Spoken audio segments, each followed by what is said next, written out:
alunos, tudo bem? Espero que todos estejam bem. Eu sou a professora Milena e hoje a aula de matemática de vocês será comigo. O nosso tema será Leitura e Interpretação de Tabelas e Gráficos, que é a unidade temática proposta para o 6º ano. Então, na aula de hoje, nós vamos aprender a interpretar gráficos e tabelas. Para isso, estudaremos os elementos necessários e os motivos pelos quais o elemento é importante nesse processo. Abaixo, vocês podem acompanhar na tela um exemplo de um gráfico e um exemplo de tabela. Agora, antes de a gente começar, eu quero apresentar a aula para você conseguir acompanhar cada um dos processos. Primeiro, eu quero dar uma dica para vocês. Segundo, a gente vai definir o que é estatística. Depois, coletar dados na prática. Quarto, a gente vai fazer um resuminho. Quinto, elementos de um gráfico. Sexto, vamos estudar os tipos de gráficos. E por último, as atividades. Agora, vê só, que dica seria essa que eu quero dar para vocês? Então, no todo o processo de aprendizagem, o importante é a gente associar o nome com a coisa da qual nós estamos falando. Então, imagine agora, você sabe que meu nome é Milena. Então, toda vez que a gente falar professora Milena, você vai associar o nome a mim. Do mesmo jeito que se eu falar árvore, na sua cabeça vai vir uma ideia de um tronco com folhas, flores e até frutos.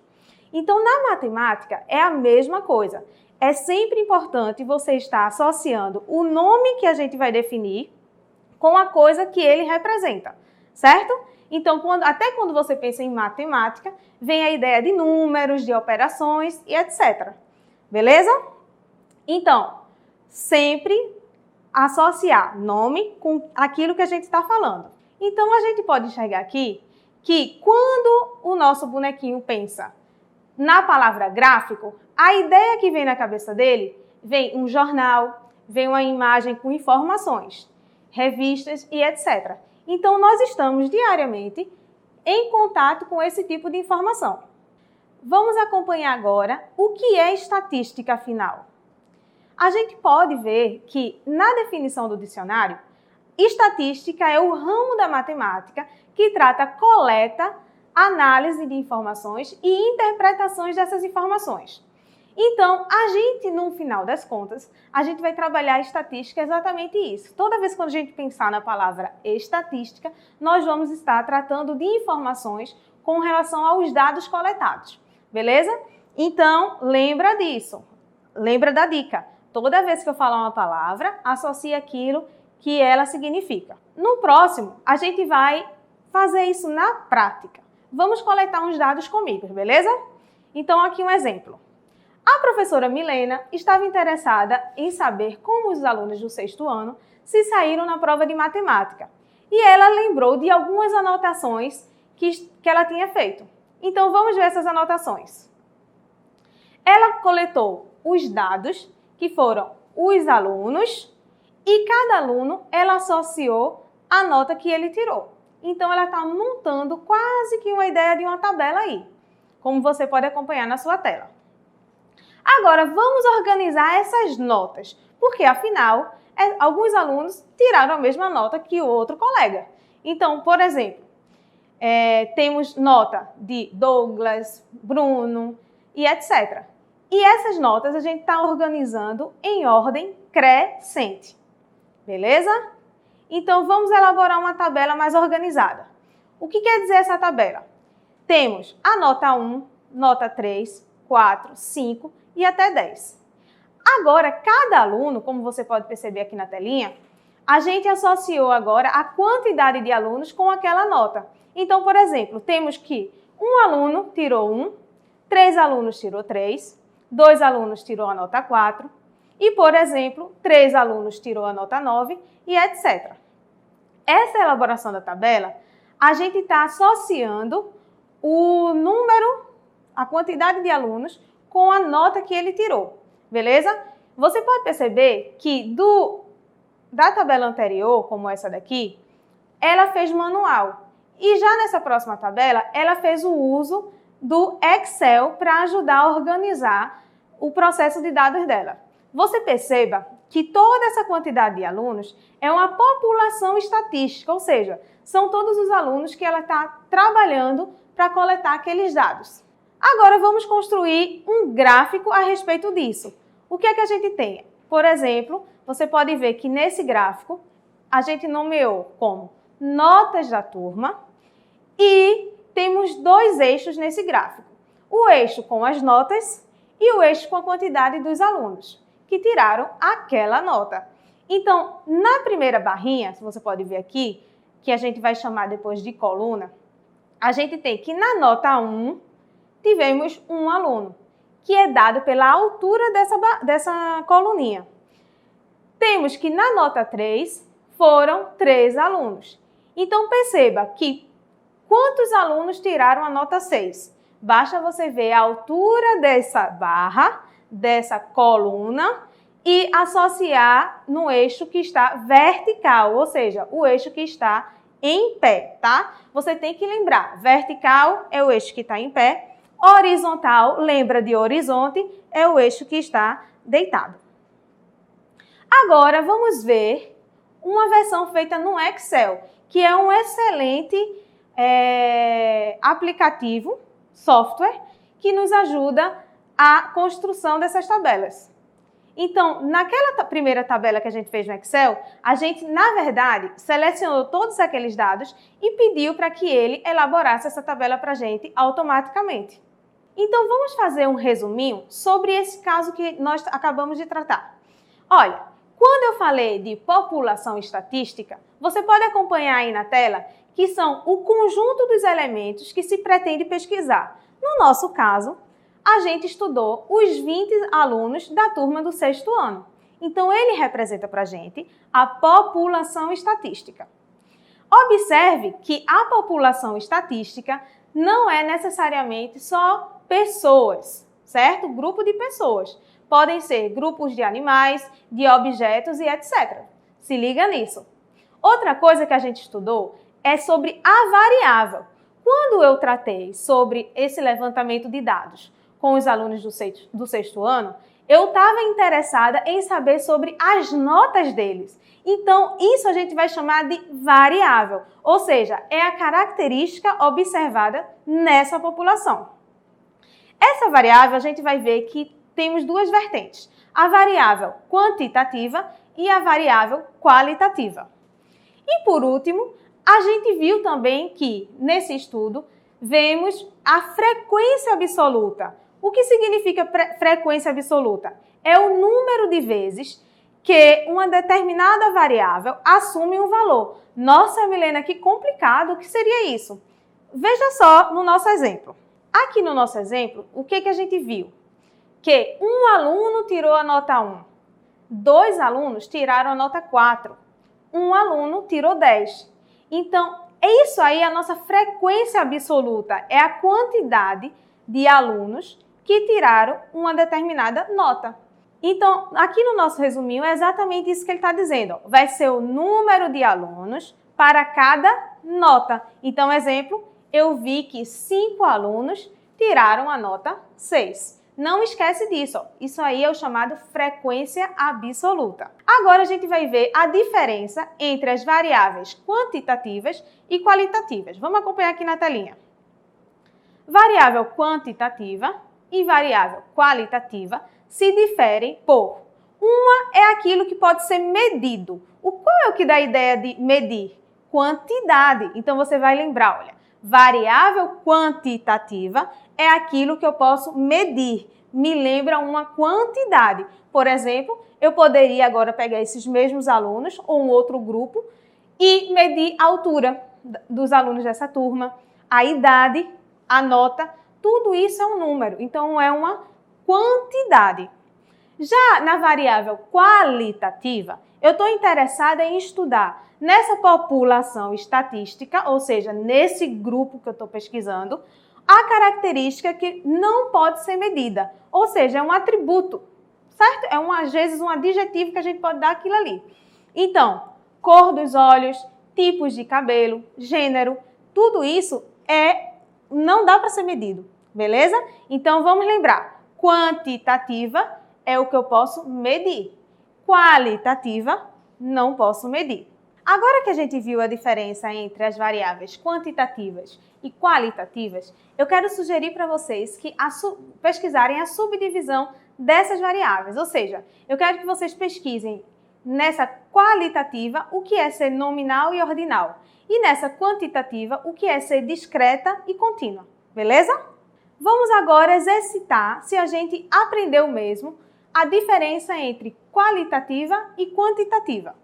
Observe aqui na sua tabela que a gente tem algumas variáveis: salário, gênero, número de irmãos, opinião sobre a qualidade da água, número de sapato e escolaridade.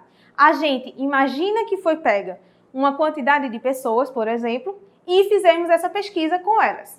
Essa variável salário, sobre o salário das pessoas, vocês acham que é uma variável qualitativa ou quantitativa? Você vai dar um pause nesse vídeo e responder rapidinho.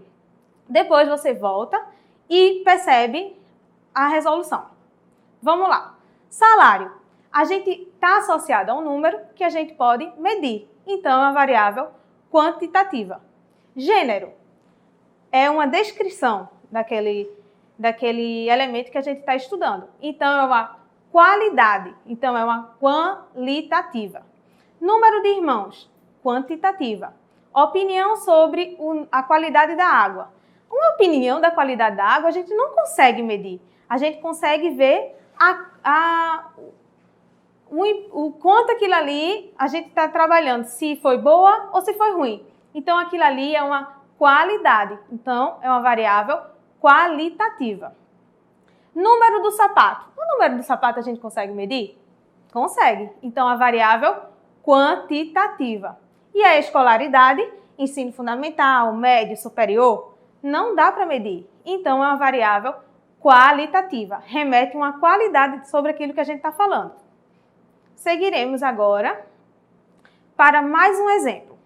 Observe aqui na telinha que a gente tem um aluno do curso de medicina registrou o batimento cardíaco por minuto dos colegas de classe. Observe os números que ele registrou. Então, vê só. Para cada aluno que ele está pesquisando no curso dele, ele registrou 75 batimentos por minuto de uma pessoa, 85 batimentos por minuto de outra pessoa e assim sucessivamente.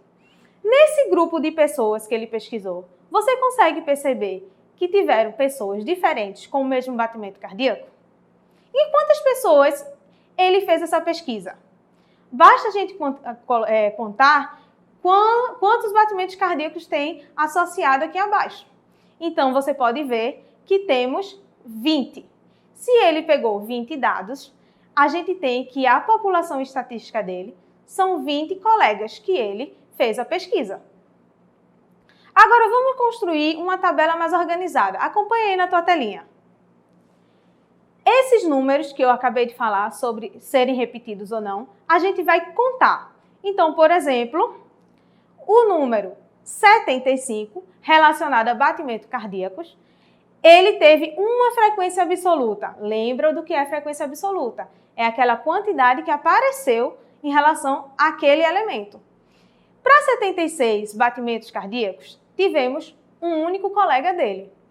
E para 85, por exemplo, quantas pessoas tiveram batimento cardíaco 85 batimentos por minuto? 4 pessoas. Então, agora a gente organizou uma tabela com batimentos cardíacos por minutos, 2 colegas que foram pesquisados. Beleza? Agora, vamos aqui a algumas perguntinhas sobre isso.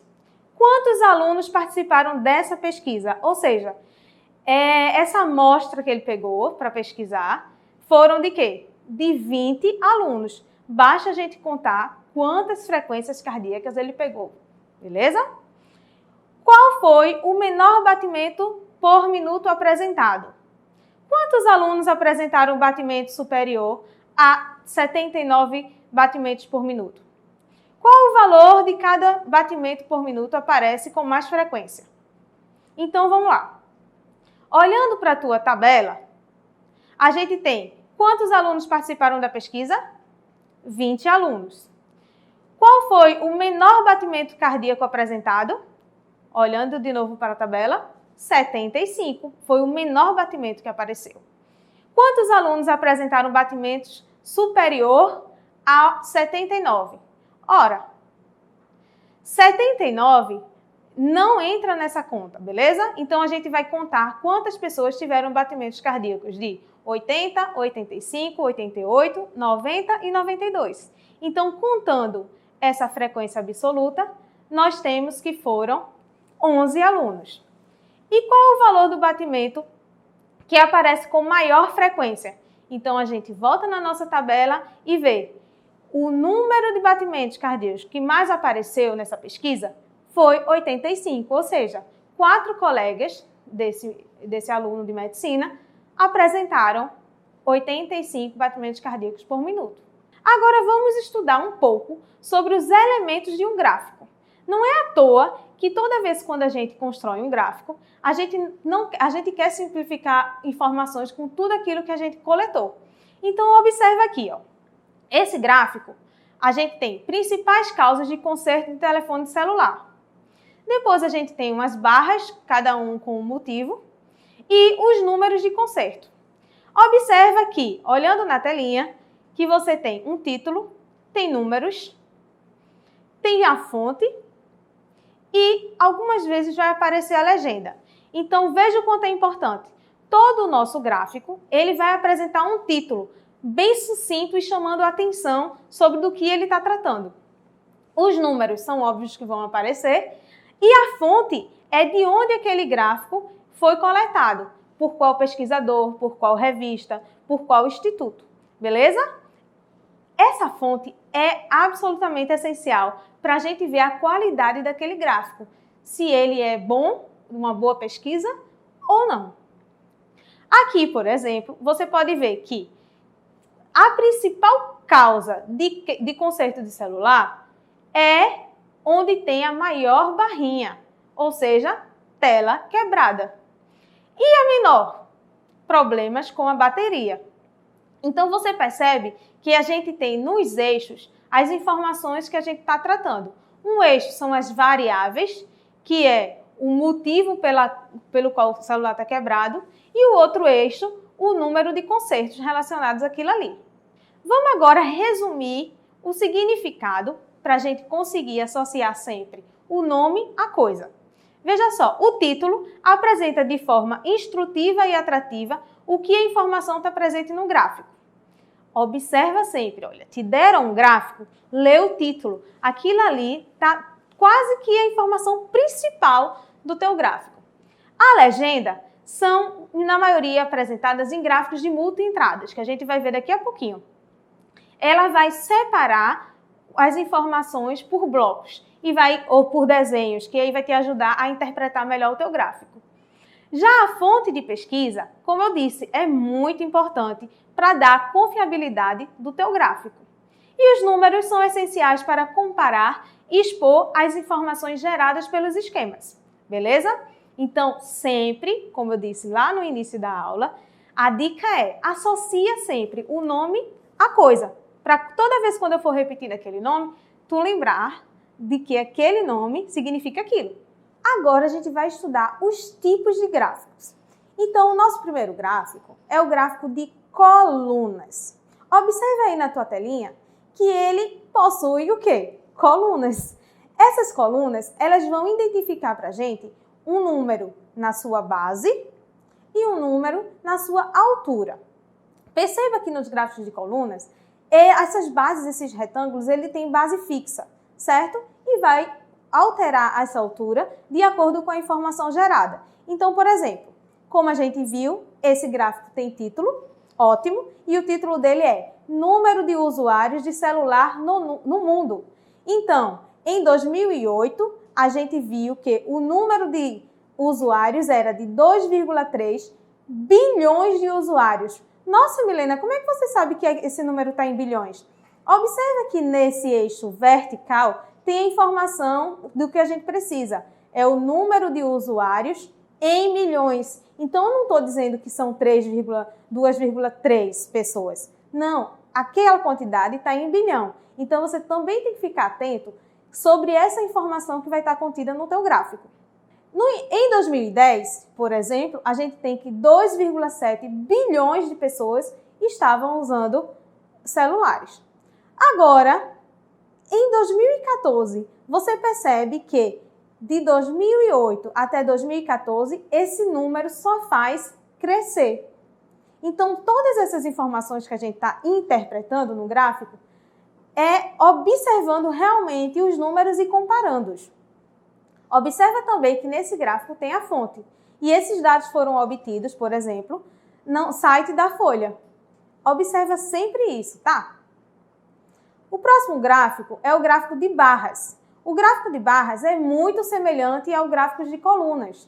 Só que agora a barra, o nosso retângulo, ele vai estar deitadinho. A base dele, a altura dele, por exemplo, vai estar coladinha no eixo vertical. Então vamos ler aqui o título do nosso gráfico.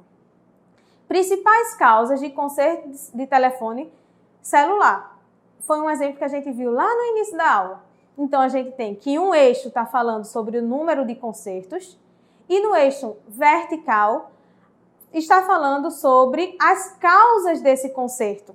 Então, nesse eixo vertical, a gente vê que tem problemas na bateria, entrada de água, falha na sensibilidade da tela, problema no sistema operacional e tela quebrada. Então, olhando só para esse gráfico, a gente consegue interpretar que tela quebrada é o maior motivo de conserto de celular e o menor é problema de bateria, ok? Então, todo esse gráfico tem todos os elementos que a gente precisa. Título, fonte e os números para a gente comparar e as variáveis que a gente está trabalhando. Agora que você já sabe o que é variável quantitativa e qualitativa, você consegue identificar nesse gráfico? Aqui, a gente está trabalhando sobre os problemas do celular. Então, essa variável, ela é o quê? Qualitativa.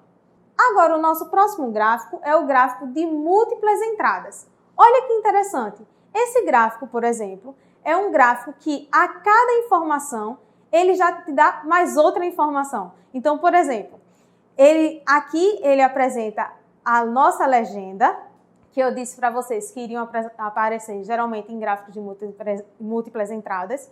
E a gente tem o quê?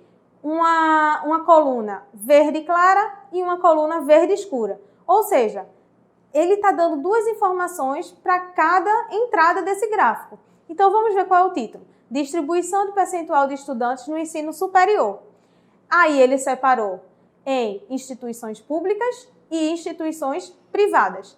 Nas instituições públicas, a gente tem uma entrada de 20% mais pobres. E nas instituições privadas, a gente tem 20% mais pobres e 20% mais ricos. Nas duas. Agora, a diferença é o seguinte, ó. A gente está vendo que nessa entrada de 20% mais pobre ou 20% mais ricos, a gente tem duas outras entradas, que é o quê? O ano. Então, ele faz a comparação entre o ano de 2004 e o ano de 2013. Essa corzinha diferente para cada ano, para distribuir na nossa tabela, no nosso gráfico, desculpa, a gente chama de legenda. Vamos agora exercitar um pouco tudo que a gente aprendeu. Observe aí na tua tela uma atividade para a gente fixar o conteúdo. Então, primeira questão. Observe o gráfico de barras simples e responda. Que fruta dessas tem menos calorias? Em 100 gramas. Comparando 100 gramas de cada fruta, quais têm a mesma quantidade de calorias? Que frutas têm um número de calorias por 100 gramas superior a 30 calorias? Então, olha, pegou a tua atividade, identificou um gráfico, vamos ler o título desse gráfico. Esse gráfico trata-se de quantidade de quilocaloria a cada 100 gramas de fruta. E quais são as frutas que a gente apresenta aí? Pitanga, pêssego, morango, melão e abacaxi. E cada fruta está associada a um número. E esse número é o quê? A caloria dela. Beleza? Então, olha, que fruta dessas tem menos quilocaloria? Olha aí para o teu gráfico. Qual é o que tem a barrinha menor? Exatamente, o melão. Comparando as frutas e supondo que está pegando 100 gramas de cada fruta, quais têm a mesma quantidade? O que é que você vai imaginar que vai pegar nesse gráfico? Vê a barrinha que se repete na quantidade, tanto para uma fruta quanto para outra. Então, a fruta que repete essa quantidade é a pitanga e o morango. Elas duas possuem a mesma quilocaloria, que é de quanto? 30. Que fruta tem um número de quilocalorias por 100 gramas superior a 30? Qual é a fruta mais calórica aí? Quais são as duas frutas mais calóricas em relação a 30 quilocalorias? Então, você vai perceber que o pêssego tem 40 e o abacaxi tem 45, mais ou menos. Então, essas são as duas frutas que têm mais calorias por 100 gramas. Simples, não é? Vamos para o próximo? Segunda questão. A professora de Renata fez um levantamento do número de irmãos. De cada aluno da turma, veja o registro do gráfico abaixo. Quantos alunos da turma de Renata possuem 2 irmãos? Ora, ela aqui coletou a informação sobre o número dos irmãos que cada aluno dela tem. Então, vamos ver esse gráfico que ela levantou e a variável é o quê? Quantitativa, porque é relacionada a número de irmãos. É o que a gente pode medir. Um eixo, a gente tem o número de alunos e no outro eixo, a quantidade de irmãos que aqueles alunos têm. Não esquece de observar as informações do eixo. Observa aí no teu gráfico. Quantos alunos tem 0 irmão? Aí você vê a altura da sua coluna e observa que tem 5 alunos que não têm irmão. Quantos alunos têm apenas um irmão? Você vê a altura da sua coluna e vê que são 9. E assim por diante. Então, quantos alunos da turma de Renata possuem 2 irmãos? Que é a pergunta da nossa questão. Você vai lá na informação de 2 irmãos, que é no eixo horizontal, e vê a altura daquela coluna. 2 irmãos, a gente tem que apenas 3 alunos têm 2 irmãos. E aí a gente vai interpretando e fazendo perguntas nessa tabela como a gente queira. Próxima questão. Veja a tabela abaixo, o número de visitantes em um museu. Então, observa lá. Nessa tabela a gente tem manhã, tarde e noite. E os meses. Quais foram os meses do levantamento desses dados? Janeiro, fevereiro, março e abril. Observa que no mês de janeiro, pela manhã, tivemos 500 visitas. No mês de janeiro, à tarde, 300 visitas. E no mês de janeiro, à noite, 50. Você vai cruzando as informações. Vê o mês e cruza com o horário do dia que aquela visita foi feita. Então, observando esta tabela, a pergunta é: qual desses meses aí foi o que teve mais visita? O que é que você vai imaginar? Se em janeiro eu tive 500, 350, eu vou somar esses números para cada mês. Então, você observa aí que no mês de janeiro, fazendo a soma, temos 850 visitas. Em fevereiro, 1.100. Em março, 700. Em abril, 1.010 visitas. Então, qual desses meses aí, qual foi que teve mais visitantes? Fevereiro. Resposta, letra B. Foi tranquilo, né? Qualquer dúvida, deixa no comentário que a gente responde. E até a próxima!